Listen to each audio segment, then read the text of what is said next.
In section 1.5, we're going to review solving linear equations and inequalities. Let's just jump into it. Example 1a, we want to solve this linear equation. So we want to simplify as much as we can on either side of the equal sign, then try to get the x's on one side, numbers on the other. First thing I'm going to do is get rid of the parentheses by distributing the negative 3 on the left. So this would be a minus 3x minus 15. And then on the right, it's going to be 14 minus x plus 3. So be careful with the negatives. On the left, I have a negative 3x minus 13. And then on the right, I'm going to have a negative x plus 17. I think I am going to add 13 to both sides so that on the left-hand side I just get the negative 3x, and on the right I have a negative x plus 30. I think I'm going to add x to both sides.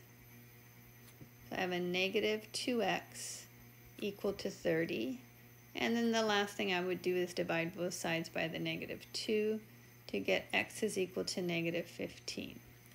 So the solution is negative 15, which we would then write as a solution set. So the solution is the set negative 15. Let's look at an example where we have fractions. So now I prefer to clear the fractions in the beginning. On the right hand side, remember this is 4 over 1. So if I look at all the denominators 2, 3, and 1, the LCD or least common denominator would be 6. And because this is an equation, I am allowed to multiply both sides by the same quantity. So I'm just going to multiply both sides by the LCD 6. Now remember this is 6 over 1. So when I multiply by 6, I'm multiplying in the numerator. On the left, when I distribute that 6, notice that the 6 over 2 will reduce to 3, and this becomes 3 parentheses x minus 3. Plus, when I distribute the 6 to the second expression, the 6 over 3 reduces to 2, and I get 2 parentheses 2x plus 1. And then that will be equal to 24. Working on the left-hand side, I'm going to clear those parentheses. I'll have 3x minus 9 plus 4x plus 2 equal to 24. And then combining my like terms, 7x minus 7 is equal to 24. Adding 7 to both sides gives me 7x is equal to 31. And then dividing by 7, I have x equal to 31 over 7.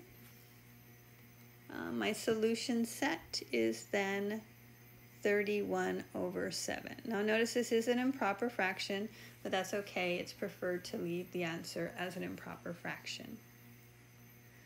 Going back to A. And let's look at this line here where it says negative 3x minus 13 equal to negative x plus 17. If you think about on the left-hand side, if I wrote that as y equal to negative 3x minus 13, that would be a linear equation. And similarly on the right, if I said that this is equal to y, then negative x plus 17 equal to y is also a linear equation. So really what I'm doing is I'm saying, okay, I have these two lines. If there's a solution, that would be points that those two lines have in common. So let's go down to this box here and look at the different solutions we can have when we have linear equations. In our example 1, we had a solution.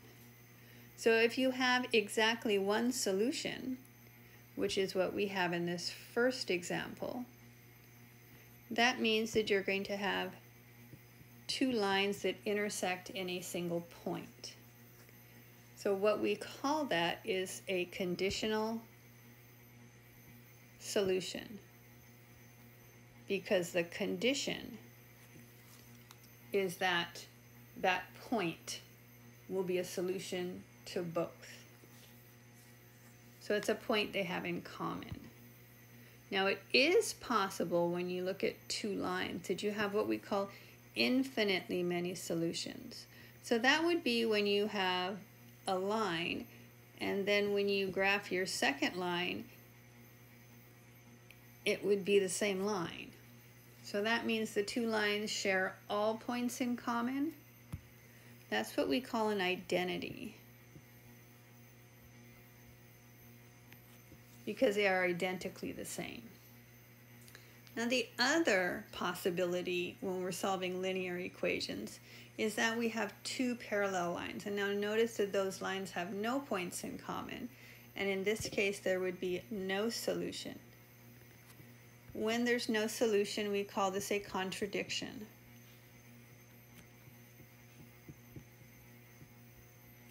Because no matter what happens, no matter what happens, all the equations for one will be contradictions, or they will not be solutions to the other, meaning they just don't have any points in common. Let's look at what that would look like. In example 2, we want to solve this linear equation. So again, I'm going to get rid of the parentheses by distributing this -3. And then the negative in front of the parentheses on the right. On the left, I'll have a -3x plus 17. And then on the right-hand side, I'll have a -3x plus 17. Did I say right when I meant left? Anyway, if I look at this equation, I have the exact same thing on both sides. So technically I could stop, because I know this is going to be the case of an identity. Imagine if on the left you had y equal to -3x plus 17, and then you have the exact same thing on the right. So graphically, this would be the exact same line. It would be an identity. They're going to have all points in common. But let's say I didn't realize that and I would continue solving. Maybe I would subtract 17 from both sides to get -3x is equal to -3x. Notice that these are still exactly the same.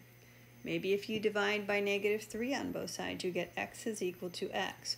So you see that no matter what I put in for the x value on the left, it's going to be exactly the same as on the right. So no matter what I put in for x, I always get something that's true.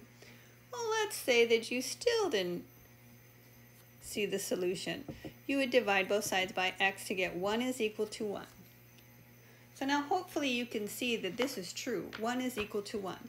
No matter what I put in for x, the equation will always be true. So that means that this is an identity equation.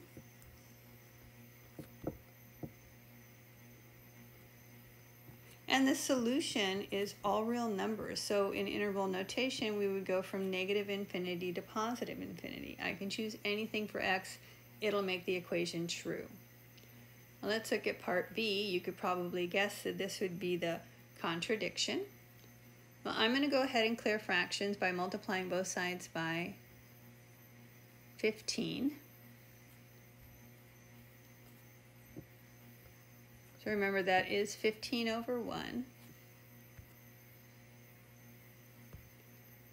If I multiply the 15 over 1 by this first fraction, x over 5, the 15 over 5 will reduce to 3. This becomes 3x. Plus, when I distribute that 15 over 1 to the 1 over 15, I just get 15 over 15, which would be 1. And then can you see that on the right-hand side, the 15 would cancel, and I would simply have 3x minus 5. So again, think about this. On the left, I have the equation y equal to 3x plus 1. I have that line, and it's in slope-intercept form. Or on the left. Did I say right or left? I keep messing up right and left. So on the left, it's y equal to 3x plus 1. It's that line. On the right, it's y equal to 3x minus 5. So both of them are slope-intercept form. They both have the same slope, so they're going in the same direction, but they have different y-intercepts. One is 1, the other one's negative 5. So that tells me that these lines are parallel, same direction, different intercept. So I already know that it's going to be a contradiction. But again, let's say that I didn't realize that and I'm just on autopilot and I'm solving like normal. Maybe I would subtract 1 from both sides. So I would have 3x equal to 3x minus 6. At this point I could add 6 to both sides, but then I would have 3x plus 6 on one side equal to 3x, so that's not helping me. Maybe I'll subtract the 3x from both sides, which gives me 0 equal to negative 6. Notice that this is false. 0 is not equal to negative 6. So what that tells me is no matter what value I put in for x, I'll always get something that's false. There's no solution here. So remember how we write no solution? We would just use that 0 with the slash through it, or you could write no solution. And this is an example of a contradiction.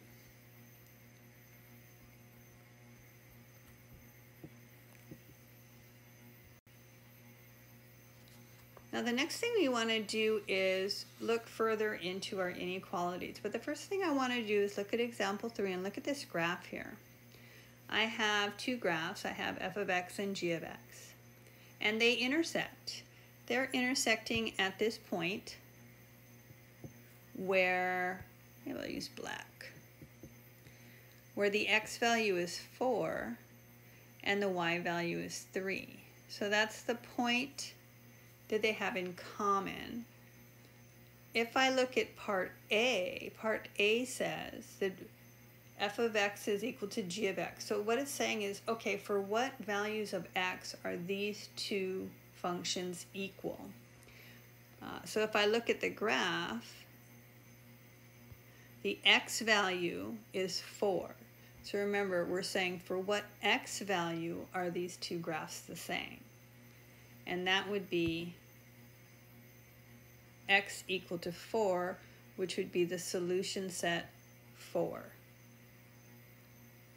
Now in part B, we're looking at f of x greater than 0. So remember, f of x, that whole thing, that's a y value. We're saying, okay, when are the y values greater than 0? Well, the y values are greater than 0 on a graph when we're looking at everything above the x-axis. So let's go back to this graph. And we'll go ahead and look at where the y values are greater than 0 for our graph f. And that, remember, we're trying to find the x's that make f of x greater than 0.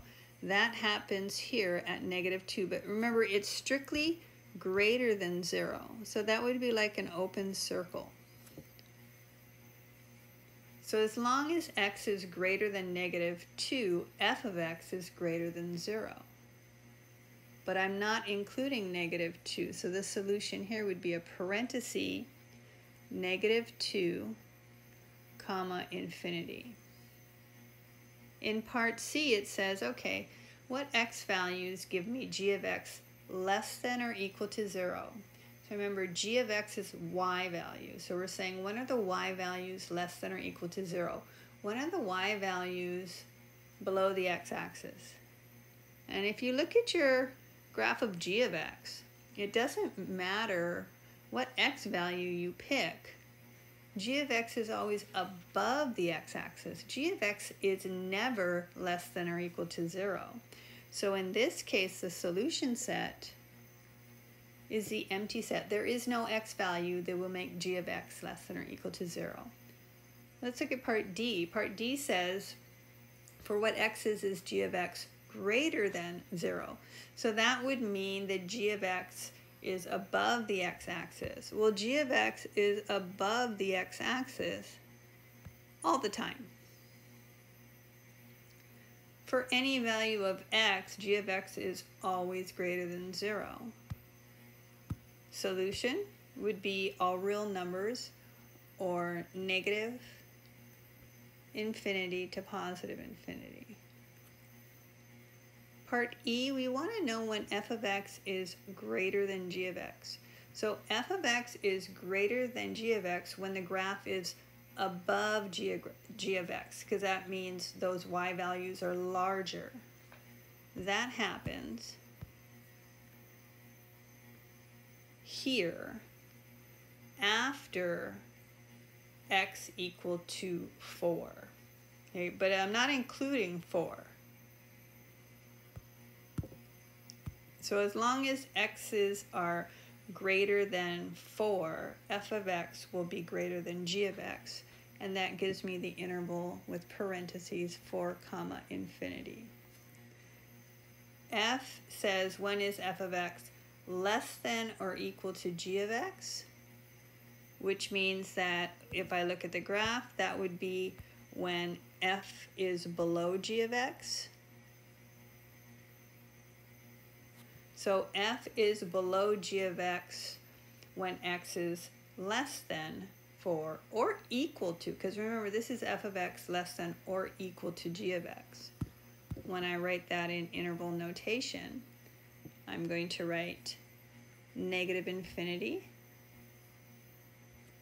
to 4 with the bracket. So we've looked at inequalities with a graph. Now let's go ahead and algebraically solve our inequalities. And we do it the same way we do equal. You just have to be careful with the inequality that if you happen to multiply or divide by a negative number, you need to flip your inequality. So that's just a caution.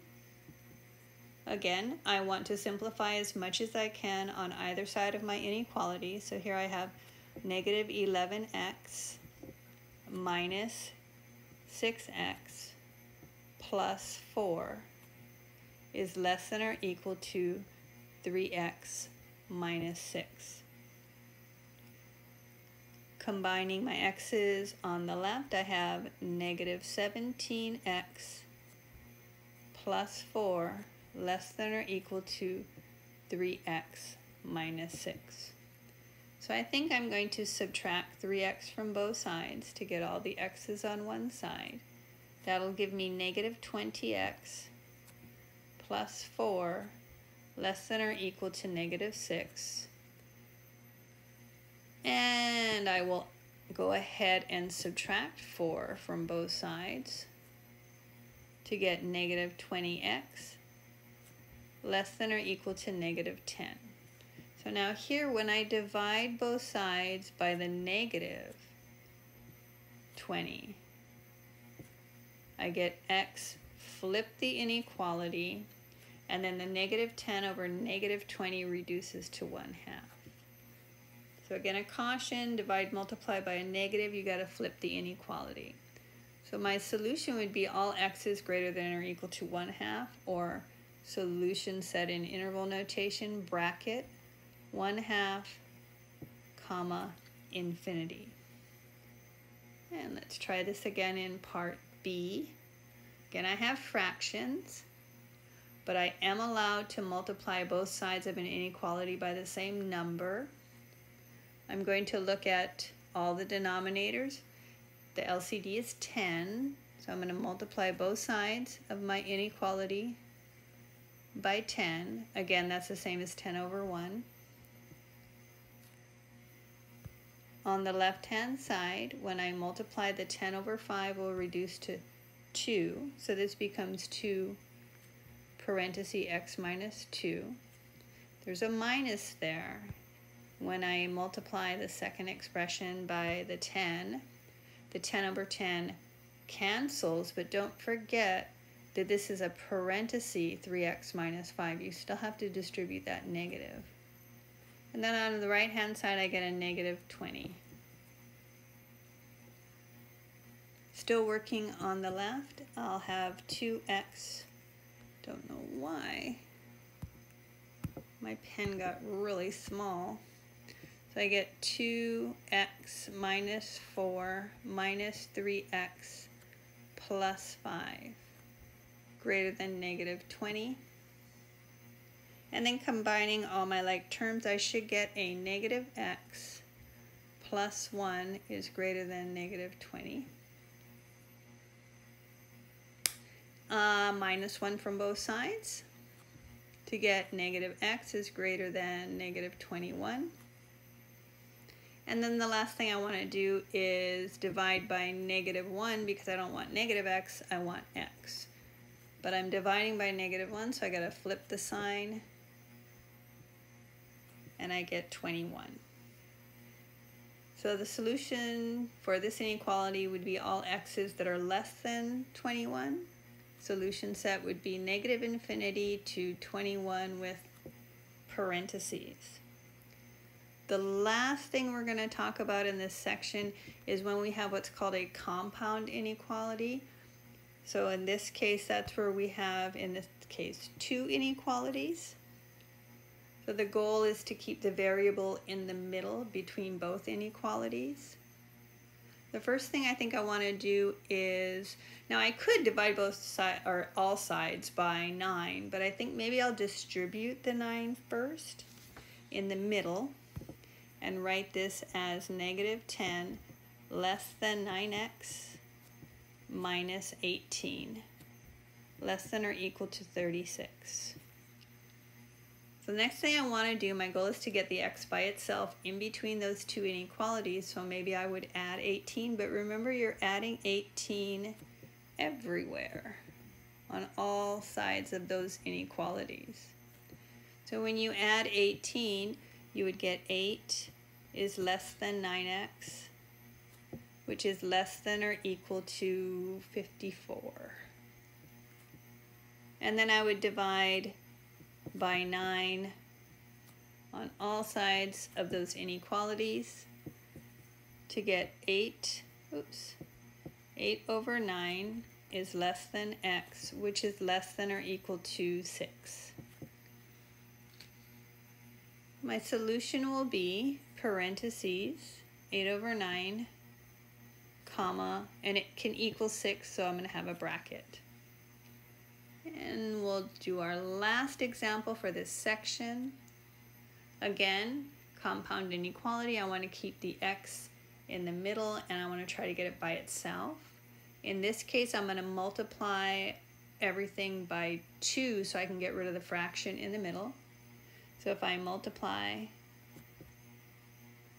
and I don't know why it keeps going lighter. If I multiply by 2, multiply by 2, multiply by 2, then I get negative 14 less than or equal to, in the middle of the 2's cancel, and I get 3x minus 4, which is less than negative 4. Now to get the x by itself, I would add 4.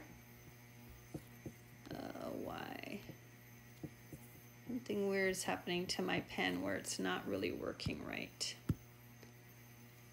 Don't know. Let's try it again. Plus 4. Oh well. Plus 4. I guess it's going to be really late. And then I would have a negative 10 less than or equal to 3x less than 0. And the last thing I'm going to do is divide everything by 3. To get negative 10 over 3 less than or equal to x less than 0. In interval notation, that would be a bracket, negative 10 over 3, comma, 0 with parenthesis. All right, that's it for this section.